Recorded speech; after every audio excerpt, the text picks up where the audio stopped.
네, 안녕하십니까. 네, 생윤 1강 문제풀이 진행하도록 하겠습니다. 1번부터 문제를 쫙 풀어 주시기 바랍니다. 네. 먼저 풀어 주시길 좀 바랄게요. 좀 뭐 그러고 나서 선생님이 좀 풀어 주는 거니까요. 우선 좀 본문 읽어 봅시다. 기억에 들어갈 내용으로 가장 적절한 것을 고르는 거예요. 윤리를 다루는 접근 방식에서 발생하는 오류 중 하나는 너무 도덕 현상에만 집중한대. 이거를 이제 하지 말라는 얘기죠. 이 사람들은요. 도덕성의 원리는 고려하지 않는 데서 발생한다라는 얘기야. 이처럼 도덕 현상에만 주목하는 접근 방식은 단지 시대와 장소에 따라 변화하는 규범 유형만을 다루기 때문에 뭐가 돼요? 의미 기반의 정초하는 확고부동한 좌표 체계의 존재를 부정하기 쉽고, 그러니까 의미 기반을 정초하는 확고부동한 좌표 체제를 존재. 이게 뭐냐면은 그러니까 의미 기반에 정확하게 뭐가 초점을 맞추는 확고부동한 좌표 체제를 존재를 부정하기 쉽기 때문에 그렇게 하란 얘기잖아요. 그럼 윤리를 뭐가 돼요? 기술적인 진술의 차원에만 머무르게 한대요. 알겠습니까? 그럼 뭐가 돼요? 이러한 뭐가 돼? 기술적인 진술의 차원의 방식은 자칫 뭐래? 그럼 얘는 뭐가 돼요? 이거는 뭘 설명하고 있는가? 요거에 대한 이거는 사실은 기술윤리학이다라고 해서 기술윤리학은 뭐예요? 예, 기술에서 기록해서 남긴다는 얘기지. 기록해서 남긴다는 얘기는 너무 기록해서 남겨야 되니까 어떻게 되는 거예요? 도덕적인 현상에만 집중을 하겠고 도덕적인 원리보다는 단지 적어야 되니까요. 그러니까 여기서 기자는요. 기술이다라는 얘기는 기록해서 논술한다. 즉 기술한다는 얘기예요. 그래서 이러한 방식은 자칫 윤리적인 상대주의에 빠질 수가 있다라고 되어 있는데 이건 뭐예요? 적는 거니까 그때그때 달라지잖아요. 즉 여기서 A 지역에서 적는 거, B 지역에서 적는 거 다 도덕 현상이 달라질 수 있기 때문에 윤리적인 상대주의에 빠질 수가 있는 단점이 생기는 거지. 도덕 현상을 사실적으로 기술할 수 없는 게 아니라 있는 거고요. 3번에 보시면 형 이상학적인 규범적 명제만을 제시할 수 있는 게 아니라 보세요. 우리의 형 이상학이다 그럼 눈에 보여 안 보여? 안 보이는 거예요. 다시 한번 설명을 하면은 형 이상학이 있고요. 그다음에 형 이하가 있어요. 여기서의 형이란 얘기는 뭐냐면은 형태야, 형태. 즉 형태의 형자야. 그러니까 여기서 형태보다 이상이 있는 거는 주로 관념론이라든가 뭐예요? 주로 관념론이라고 하니까 주로 뭐예요? 종교라든가 뭐 철학이라든가 도덕적인 거. 그래서 지금 예전에는 조선시대 때까지는 형 이상학의 세계였어요. 근데 지금의 뭐가 돼? 형 이하학의 세계라는 얘기는 뭐냐면요. 형태보다 이하야. 그러니까 당연히 뭐예요? 뭐 기술이라든가 과학이라든가 뭐 의학이라든가 눈에 보이는 것들을 다루는 거. 지금은 어떻게 보면 형 이하학의 세계라고 할 수가 있는 거죠. 이해 가시죠? 그러면 형이상학적인 규범 명제만을 제시할 수 있는 게 아니라 그것만을 제시할 수 없는 거지. 왜? 기술해야 되는 거니까 눈에 보이지 않는 거 기술하는 건 좀 힘들지요. 4번에 보시면은요. 현실과 동떨어진 추상적인 윤리에 그칠 수가 없는 거지. 왜? 현실과 동떨어지는 게 아니라 현실에서 기술하는 거니까요. 그 다음에 5번에 보시면 사실의 영역에 주관적인 가치를 대입하시기 두 개가 반대가 된 거죠. 주관적인 가치에 지나치게 사실적인 영역만 들어가다 보니까 단점이라고 보기에 적어놨다는 거고요. 1번 문제를 의외로 아이들이 어려워할 수 있으니까 반드시 선생님 설명 잘 듣고 문제를 풀어주시면 좋겠습니다. 2번 문제를 또 보도록 할게요. 2번 문제를 보시면은요. 얘는 이제 여러 가지 기술학에 대해서는요. 생윤에서는 무조건 1번 문제에서는 분명히 예, 나오는 거기 때문에 뭐 메타윤리학, 기술윤리학, 규범윤리학, 실천윤리학 이런 거 다 나옵니다. 그럼 얘는 뭔지 한번 또 살펴보도록 하겠습니다. 윤리학은 도덕적인 논의의 밑줄, 의미론적, 논리적, 인식론적인 구조. 그러니까 완전하게 이해하는데 목적을 두어야 된대요. 그러니까 동그라미 치고 별표 도덕적인 언어에 집중하는 거야. 그럼 얘는 메타윤리학이에요. 이 메타윤리학, 메타란 얘기는 뭐냐면은 언어에 대한 얘기야. 그러니까 도덕적인 언어, 좋다, 옳다 그 자체만 집중하는 겁니다. 의무라는 언어는 어떤 의미를 가지고 있는가, 어떠해야 한다는 말이 뭐야, 어떻게 쓰이고 있는가를 정확하게 어떤 느낌인지 이해 가시죠? 그리고 사람들이 자신의 행위에 대해서 도덕적인 근거를 제시하거나 또는 어떤 도덕 판단에 관한 수용과 거부에 대해서 정당화하려고 할 때만 수반되는 뭐예요? 논리적인 규칙이에요. 그러니까 도덕적인 언어 속에서의 뭐가 돼요?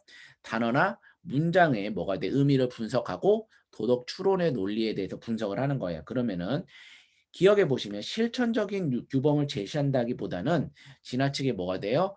예. 이거는 이제 뭐예요? 요 얘기는. 이거는 실천 윤리학에 대한 얘기예요. 알겠습니까? 그러니까 메타 윤리학은 좀 현실과 동떨어진다는 너무 느낌이 있겠지. 이거는 거꾸로요. 그렇죠? 니은에 보시면 도덕적인 추론의 규칙과 인식의 방법. 그러니까 추론의 규칙, 인식의 방법을 검토해야 되는 게 대표적인 메타 윤리학의 특징인 거고요.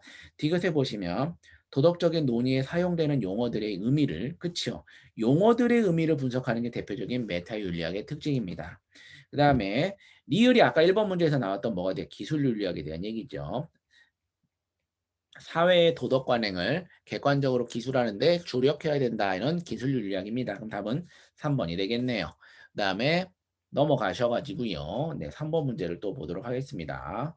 그럼 이제 이 3번에 이분이 이제 뭐라고 얘기했는지 한번 볼게요. 윤리학의 물음은 지금 여기에 특정한 개별적 경우에서 무엇을, 그러니까 윤리학이라는 것은 여기에 특별한 개별적 경우에서 무엇을 해야 되는가와 관련되는 것이 아니라 원칙적으로 도덕적 행위의 구조적인 차원을 문제 삼습니다라고 되어 있어요. 즉, 이 점에서 말이 어렵죠. 윤리학적인 무릎은 이게 이제 중요한 얘기네요. 이 점에서 윤리학적인 무릎은 도덕적인 무릎과 구별해야 된다는 얘기예요. 즉, 윤리학과 도덕을 구분해라. 즉, 윤리학은 뭐가 돼요? 평가 행위에 행위 평가의 기준을 묻거나 도덕적 교훈과 도덕적 가치가 보편적인 구속력, 그러니까 구속력이라든가 기준에 대한 얘기가 윤리다는 얘기죠. 그럼 도덕은 윤리학의 뭐가 돼요? 연구 대상이 뭐가 돼요? 되겠죠. 윤리학적 고려와 도덕적인 고려는 일치하지 않아야 된다. 즉 구별해야 된다는 얘기를 했으니까요. 윤리학은 도덕적 행위의 기준을 탐구를 해야 된다라고 본문에 나오는 거고요. 윤리학적인 무릎은 현실의 구체적 행동과 직접적으로 뭐가 돼요? 관계되는 게 아니라 그걸 가지고 연구하라는 얘기지 직접적으로 관계된다는 얘기는 한 적이 없습니다. 그럼 답은 몇 번이에요? 2번이 되겠네요. 이런 식으로 문제를 풀어주시면 되고요. 약간 그래서 생윤이요. 독해력이고 말싸움에 대한 느낌이 좀 들어요. 그러니까 선생님 말을 계속 듣고 문제를 여러 번 풀어주는 게 굉장히 좋은 습관이다라는 생각이 듭니다. 그 다음에 4번 문제를 또 보도록 하겠습니다. 이론 윤리학에 대한 얘기입니다. 이론 윤리학은 그쵸 이론에 대한 신이나 인간의 이성 또는 행복하고자 하는 욕구와 같은 도덕적 책무와 가능한 원천을 탐구. 그러니까 원천. 그러니까 실천 윤리학은 이론적인 윤리학은 우리가 알고 있는 윤사에 가깝고요. 그 다음에 실천 윤리학은 굳이 얘기하면 생윤에 가깝다라고 하면은 아이들이 좀 더 이해가 편해요. 인공, 임신, 중절 좀 더 응용적인 게 생윤이고요. 그러니까 실천 윤리학인 거고 이론 윤리학은 좀 더 이론에 집중하는 거니까 뭐 의무론 아니면 뭐가 돼요 뭐 상대론 뭐 이런 것들에 대한 얘기죠. 인공, 임신, 중절, 혼전의 성, 사형, 안락사 등과 같이 논란의 여지가 있는 문제, 도덕적 문제들을 다루는 게 실천 윤리학이에요. 그러니까 실천 윤리학은 현실에 대한 도덕적인 문제죠. 이론 윤리학과는 당연히 실천 윤리학과 매우 밀접하게 상호 연관되어 있는 건 맞지요. 그래서 요즘에 선생님이 말씀을 여러 번 드리다시피 윤사와 생윤이 같이 조인되어 있는 과목이라고 제가 말씀을 드렸습니다. 응용되지 않는 이론은 당연히 공허하고 무익하고 이론적 관점을 결여하는 행동은 당연히 맹목적이죠. 그러니까 응용되지 않는 이론은 당연히 공허하지. 너무 그거는 상아탑의 지식이라 그냥 이론에만 그친다는 얘기고요. 이론적 관점을 없는 뭐가 돼? 도덕적인 실천은 그냥 너무 맹목적으로 따라라는 얘기죠. 예를 들어 인공 임신 중절에 관한 논의가 윤리 이론에 대해 검토될 때 그렇지 않을 때에 비해서 논쟁의 질에는 차이가 있다. 그러니까 인공 임신 중절에 대해서 그냥 무조건 해 말어가 아니라 그게 왜 윤리적으로 어떤 문제가 있는지가 되면은 좀 더 논리적이고 체계적이다라는 얘기가 되겠죠. 그러면은요 가장 적절한 것을 찾는 거예요. 1번에 보시면 윤리 문제 해결을 위한 학제적 접근은 불필요한 게 아니라 필요하다는 입장인 거고요. 2번에 윤리 이론을 활용해서 현실의 윤리 문제를 바로 해결하라는 얘기예요. 이걸 활용해서 답은 2번이 되는 거죠. 이론 윤리학과 실천 윤리학을 연결짓는 게 굉장히 적절하다는 얘기지 부적절하다는 얘기가 아니고요. 4번에 보시면 윤리적인 딜레마 상황은 실천 윤리에 뭐가 돼서 주제로 선정될 수 있다라는 얘기입니다. 그 다음에 5번에 보시면은요. 이론 윤리학은 도덕 원리 탐구보다는 윤리 문제 탐구에 구체적 해결에 주력해야 된다는 건 이론 윤리학이 아니라 이렇게 버벅거리죠. 죄송합니다. 실천 윤리학이 되겠죠. 실천 윤리학이 뭐가 돼? 구체적 해결 제시가 바로 실천 윤리학에 해당되는 거니까 답은 2번이 되는 겁니다. 그다음에 5번 문제를 풀어보도록 하겠습니다. 제가 누누이 말하지만 처음에 이해하려고 하지 마시고요. 여러 번 복습할 생각을 하세요. 선생님도 처음에 고딩 시절에 못했어요. 그건 당연한 거예요. 근데 한 번에 이해하려고 하니까 안 되는 거야. 여러 번 반복 학습합시다. 네, 5번 문제 보도록 하겠습니다. 인공적으로 사람의 생명을 연장할 수 있는 의학기술의 발달로 인해서 다양한 윤리적 문제가 발달할 수 있는 것. 그러니까 괜히 사람이 예전 같았으면 다 죽을 문제였는데요. 그냥 그걸 살려내니까 문제적인 문제가 많이 발생한다는 얘기죠. 이처럼 현대 사회에는 이전에는 볼 수 없었던 다양한 윤리적 문제들이 발생하고 있고, 뭐 예를 들어서 뭐 인터넷상에서의 SNS에 대한 뭐 여러 가지 문제들도 있고요. 그렇죠? 이에 따라 새로운 도덕적인 해결책이 요구되고 있는 거죠. 현대 사회에는 이전에는 볼 수 없었던 다양한 윤리 문제들이 발생하고 있기 때문에 새로운 도덕적인 해결책이 요구되고 있다라는 그런 글입니다. 예를 들어서 생명은 언제 끝나는가? 생명을 언제 마땅히 끝나야 되는가? 생명을 구하는 의학적인 치료를 하는 사람들을 거부하는 일을 허용해야 될 것인가에 대한 여러 가지 문제들이 있는 거예요. 이처럼 의학 기술의 발전이 윤리 문제를 단순화시키는 게 아니라 굉장히 복잡하게 만들어 주는 거지요. 그다음에 2번에 보시면은요. 윤리학의 학문적 성립 가능성의 여부가 쟁점이 되고 있다라는 얘기가 학문적 성립에 대한 얘기가 아니라 지나치게 응용되고 있다는 얘기니까 여기선 그런 얘기를 한 적이 없고요. 새로운 기술 발전이 새로운 윤리 문제를 얘기하고 있다는 게 바로 핵심이 되겠죠. 4번에 현실의 삶과 독립된 윤리 이론의 정립에 필요성이 제기되고 있는 게 아니라 그게 아닌 거지. 그렇게 바뀌어 있는 거야. 이거는 반대로 얘기하고 있는 거고요. 5번에 보시면은요. 현대의 다양한 윤리적인 문제들은 기존의 도덕 규범으로는 충분히 해결할 수 없으니까 새로운 윤리 규범이 만들어 달라는 그런 얘기가 되겠네요. 그다음에 6번 문제를 또 보도록 하겠습니다. 6번 문제 보시면요. 가나의 입장에 대한 옳은 설명만을 보기에서 고른 것은이라고 되어 있어요. 보시면은요. 그 윤리학은 행위윤리, 그러니까 뭐가 돼? 윤리적 행위를 위한 근본 원리로 성립 가능한, 그러니까 윤리학이라는 건 윤리적 행위를 위한 근본 원리로 성립 가능한 도덕 원리를, 그러니까 도덕 원리를 탐구해야 된다는 입장인 거고, 도덕 원리나 도덕적인 정당화의 이론적인 근거를 제시하는데, 그러니까 뭐가 돼요? 이론적인 근거를 제시해야 되는데 그런데 주된 관심을 둬야 되니까 얘는 이론 윤리학이 되겠죠. 무슨 말 이해 가시죠? 그다음에 윤리학은 삶에서 구체적으로 발생 딱 나오니까 뭐가 돼요? 현대사회 윤리 문제에 대해 도덕 원리, 그러니까 바로 전 문제예요. 실천 윤리학에 대한 얘기입니다. 구체적인 뭐가 돼요? 실제적이고 구체적인 해결책을 모색하는 데 주된 관심. 그럼 얘는 당연히 뭐가 돼요? 예, 실천 윤리학에 대한 얘기가 되겠네요. 그렇죠? 그러면은 기억해 보시면 이론 윤리학은 우리가 얘기하지만 굳이 이렇게는 내가 알려드리고 싶지 않아요. 윤사, 얘가 생윤 이러면은 좀 더 여러분들이 이해가 빨라요. 알겠습니까? 가는 의무론, 공리주의에 대한 도덕 이론으로 제시를 하겠지요. 그러니까 윤사에서 이런 거 배우는 거고. 근데 요즘 생윤에서도 많이 배워요. 그다음에 니은에서 보시면은요. 실천 윤리학은 사회 도덕 문제를 가치 중립적으로 서술하는데 이거는 뭐가 돼요? 가치 중립적으로 서술 이 자체가 기술이란 얘기예요. 기록해서 논술한다. 즉 뭐가 기술한다. 그럼 뭐가 돼요? 얘는 바로 기술 윤리학에 대한 얘기죠. 그다음에 그러니까 얘는 아닌 거고요. 나는 현실의 도덕 문제 해결을 위해 다양한 학문 분야의 전문 지식과 기술을 활용해야 되겠죠. 그러니까 당연히 실천 윤리학은 이런 게 필요한 거고요. 실천 윤리학은 이론 윤리학과 달리 현실의 도덕 문제 해결을 위해 윤리 이론이 필요로 하지 않는 게 아니라 필요하다라고 계속 나오고 있는 거예요. 그러니까 답은 얘도 2번이 되네. 기디가 되게 많네요. 그다음에 7번 문제를 또 보도록 하겠습니다. 다음은 도덕적 탐구의 과정을 도식화한 거래요. 표로 나타낸 것이다라는 얘기지요. 기억에 해당하는 뭐가 돼요? 내용으로 가장 적절한 것은이라고 되어 있습니다. 탐구 주제는 인공 임신 중절에 대한 정당방위 논거 허용 여부다라는 얘기인데요. 인공 임신 중절 그러니까 뭐가 돼요? 그러니까 원치 않는 임신을 했다던가 뭐 여러 가지 문제가 있겠지. 그러니까 낙태에 대한 얘기예요. 그래서 정당방위 논거 허용 여부인데요. 윤리적 쟁점 또는 딜레마를 확인하고요. 그거에 대한 자료를 수집을 하겠죠. 그다음에 내가 이제 이거 낙태를 허용을 하느냐 말아야 되는 입장 채택 및 정당한 근거를 제시해야 돼. 그러면은 1번부터 이제 보도록 하겠습니다. 1번에 보시면은요. 이거는 이건 자료를 모아니까 뭐가 돼요? 바로 이건 1번 요 단계네요. 그쵸? 2번에 보시면은요. 인공 뭐가 돼요? 임신 중절에 대한 탐구 과정을 통해 배운 점을 검토해야 된다. 그럼 이가 2번이 돼. 이 반성적 성찰 및 입장 정리가 바로 여기 들어가는 거고요. 3번에 보시면은요. 인공 임신 중절이 지니는 윤리적 문제의 핵심이 무엇인지를 파악해야 되는 거니까요. 딜레마 확인 단계가 되니까 얘가 바로 3번입니다. 이렇게 적어주시면 되고요. 4번에 보시면은요.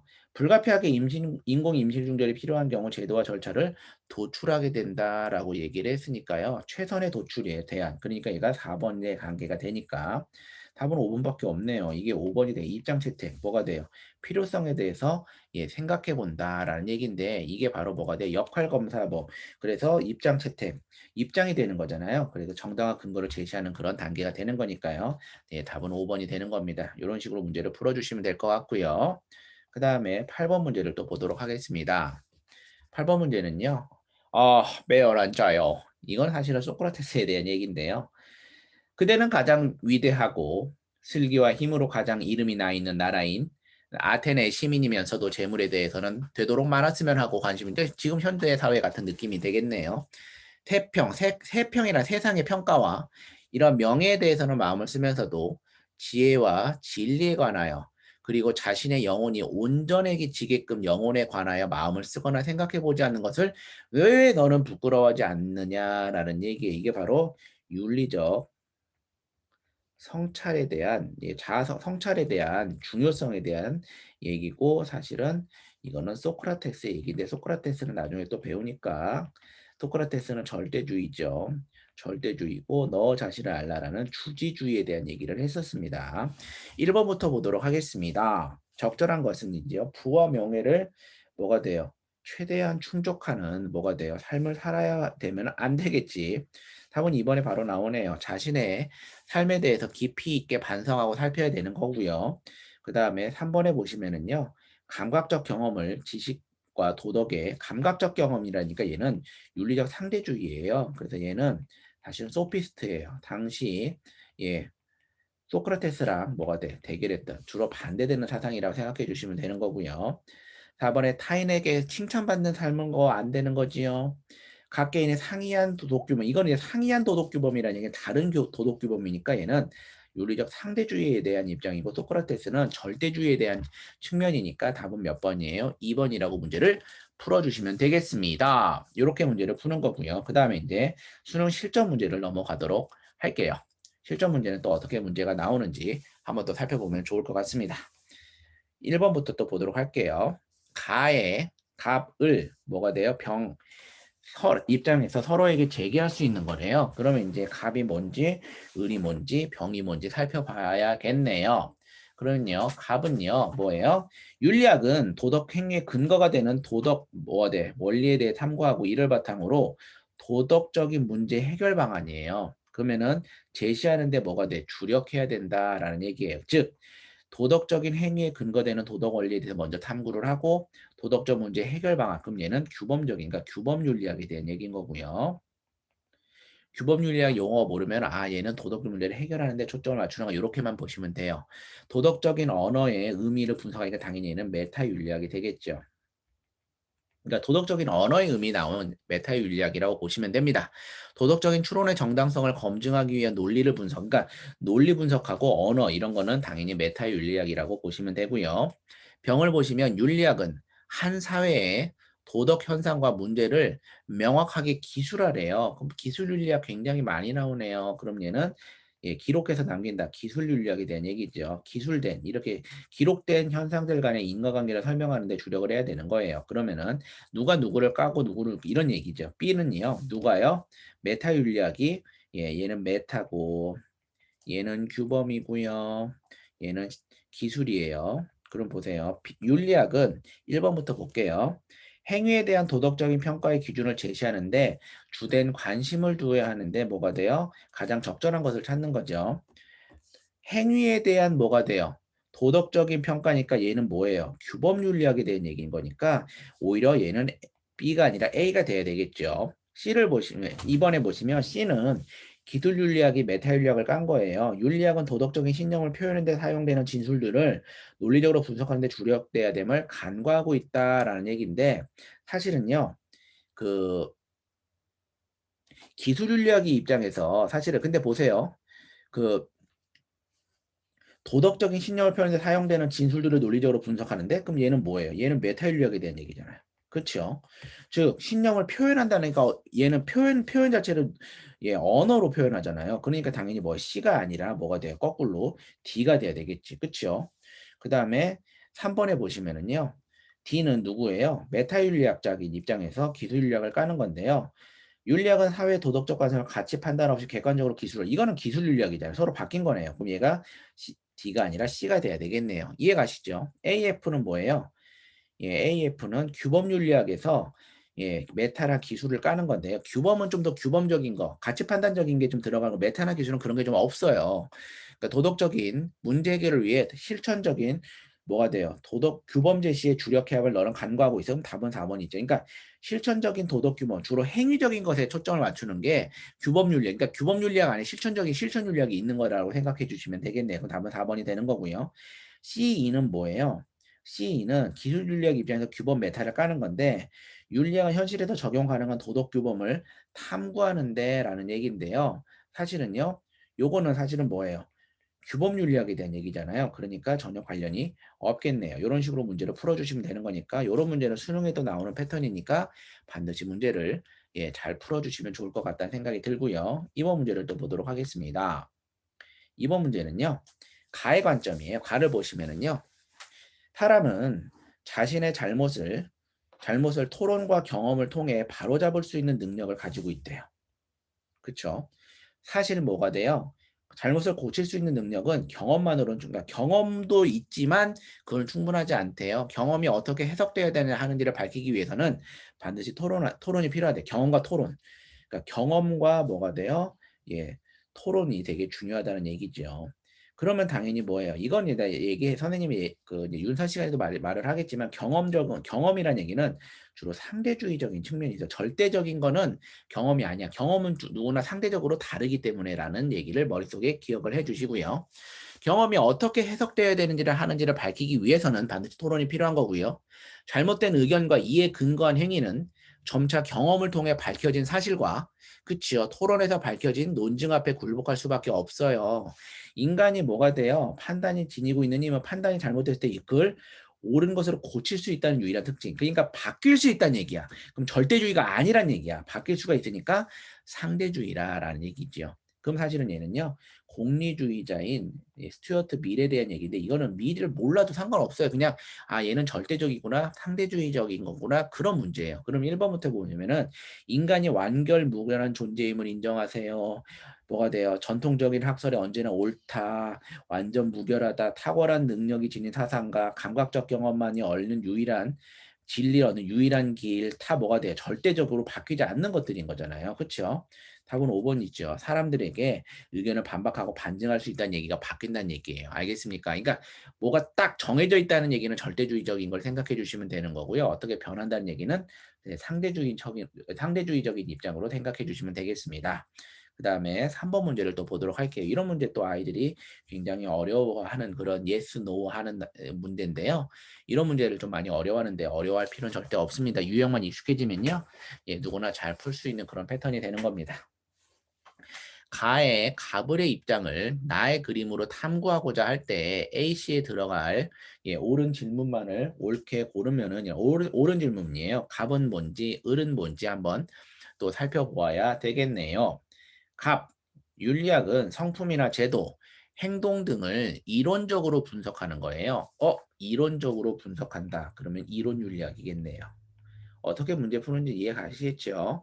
윤리 문제를 해결할 수 있는 이론적인 근거 제시해야 되는 거고 명확하게 설정하는 거예요. 뭐를 기준을 명확하게 설정하는 거예요. 그러니까 당연히 이론적인 측면이니까 윤사에 가깝다라고 말씀을 드렸고요. 을을 보시면은요. 윤리학은 이론 윤리를 바탕으로 그러니까 제가 이제 요 생윤이 윤사를 바탕으로 실천이 나오는 거예요. 이론 윤리를 바탕으로 현실의 구체적인 뭐가 돼요? 해결에 타당한 해결책을 제시하는 걸 목표로 삼으니까 얘는 실천 윤리학이 되는 겁니다. 이를 위해서 뭐가 돼요? 문제 해결을 위한 도덕 원리나 도덕 규칙 외에도 현실의 문제 상황과 관련된 사실적인 지식도 알아야 된다라는 얘기죠. 그러니까 갑은 이론, 을은 실천 이렇게 생각해 주시면 되는 건데요. 보시면은 A를 보세요. 윤리학은 도덕 행위의 근거를 탐구해야 되는가라고 되어 있는데요. 보세요.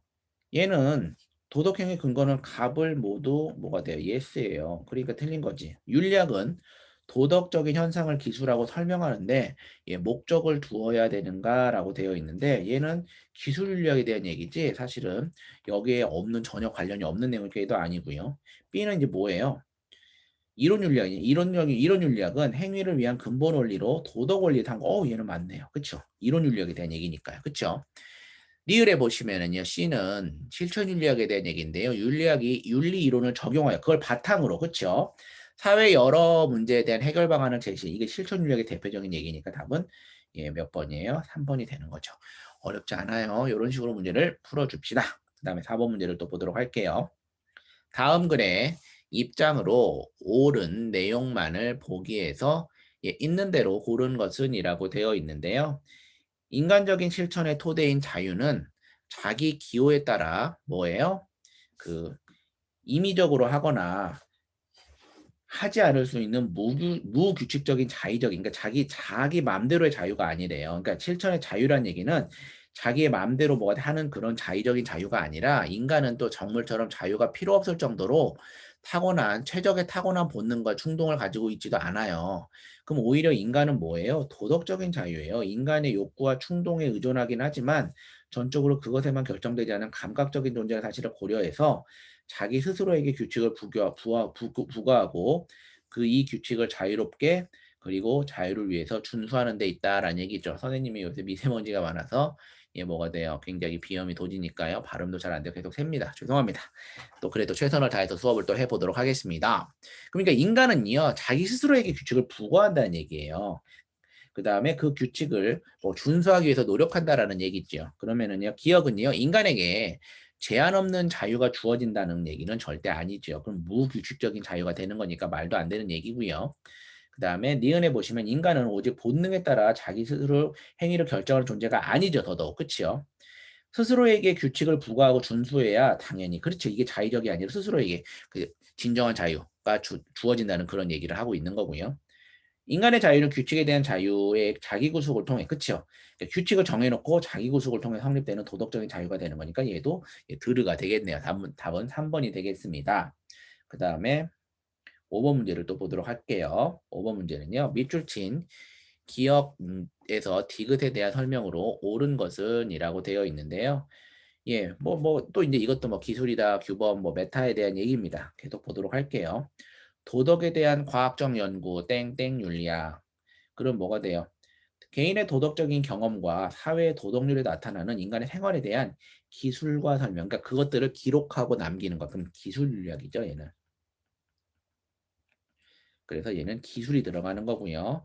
니은의 땡땡 윤리학은 모든 인류에 적용되는 도덕 규범의 체계를 규범 동그라미 쳐놓으시고 합리적인 근거와 그런 규범의 체계를 합리적으로 그럼 얘는 규범 윤리학이 돼요. 규범에 대한 탐구니까요.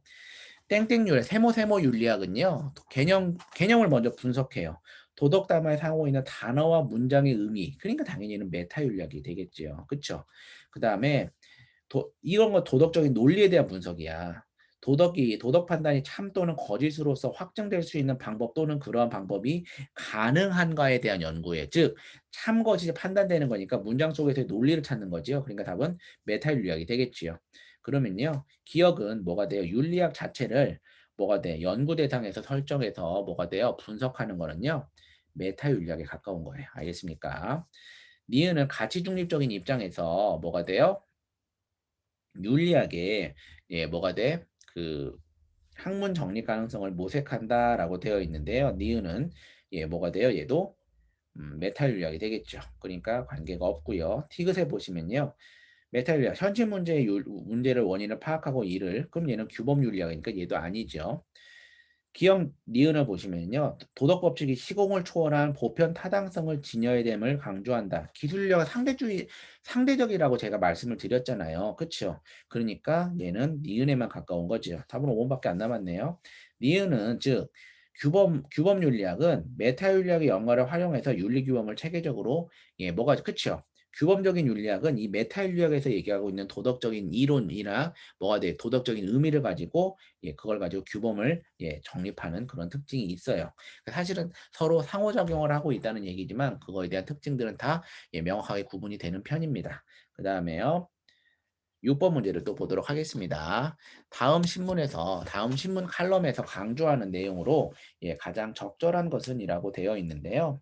많은 현대인들이 바쁜 일상을 살아가면서 자신의 잘못된 생각이나 행동을 고치기도 어렵고요. 자신의 삶에 대해 진지하게 고민하는 기회 자체를 잃어버렸어요. 그렇죠? 굉장히 안타까운 얘기죠. 그러면은 참된 삶을 살기 위해서는 자신의 행동과 생각에 대해 돌아보고 반성하는 시간을 가져야만 되는 거예요. 이거는 뭐 당연한 얘기입니다. 뜻을 정성스럽게 한다는 것은 자기 자신을 속이지 않는 것을 말하는 거고요. 마치 사람들이 나쁜 냄새를 싫어하고요. 아름다운 색을 좋아하는 것과 같은데 이를 스스로 만족하는 것이라고도 한다라는 얘기예요. 무슨 말 이해가시 뜻을 정성스럽게 한다는 것은 자기 자신을 속이지 않는 것이고 마치 사람들이 나쁜 냄새를 싫어하고 아름다운 색을 좋아하는 것과 같은데 이를 스스로 만족하는 것과 같다라는 얘기야. 그러므로 군자는 반드시 홀로 있을 때도 삼가야 되니까 돌아봐야 돼. 이게 바로 윤리적인 성찰이에요. 사실은 선생님도 내 자신을 돌아보는 시간들을 굉장히 가져야지만 하루를 잘 마감했다는 생각이 드는 것과 똑같은 얘기죠. 타인보다 앞서 나가기 위해서 더욱 열심히 노력하자는 얘기, 그런 얘기가 아니라요. 2번처럼 지속적인 성찰을 통해서 성실한 삶을 살기 위해 노력해야 된다는 그런 얘기가 되는 거고요. 3번에 다른 사람들로부터 좋은 평판을 받을 수 있도록 노력해야 된다는 얘기는 더더욱 아니지요. 자신의 생각보다는 대중의 생각을 따르면 무조건적인 따르는 거니까 이건 안 되는 거고요. 사회의 분위기를 잘 파악해서 시대의 흐름에 뒤처지 이런 얘기가 아니에요. 알겠습니까? 답은 2번이 되는 겁니다. 그다음에 7번 문제 이제 두 문제밖에 안 남았으니까 다들 잘 집중해서 마무리를 잘 해보도록 하겠습니다. 기억에 들어갈 내용에서 가장 적절한 것은이에요. 윤리학은 구체적인 도덕 문제를 어떻게 해결할 것인가에 대한 질문에 대한 해답을 제시하는데 집중해야 된대요. 그러니까 구체적인 도덕 문제를 해결하는데 어떻게 해야 되는지. 그렇죠? 그럼 얘는 실천 윤리학에 대한 얘기죠. 즉 현대 사회의 핵심 윤리적 쟁점인 평등이나 정의, 시민 불복종, 인종차별, 전쟁과 평화주의, 환경보호 등 대중적이고 실천적인 문제에 대한 해결 방안을 제시를 해야 되는 거예요.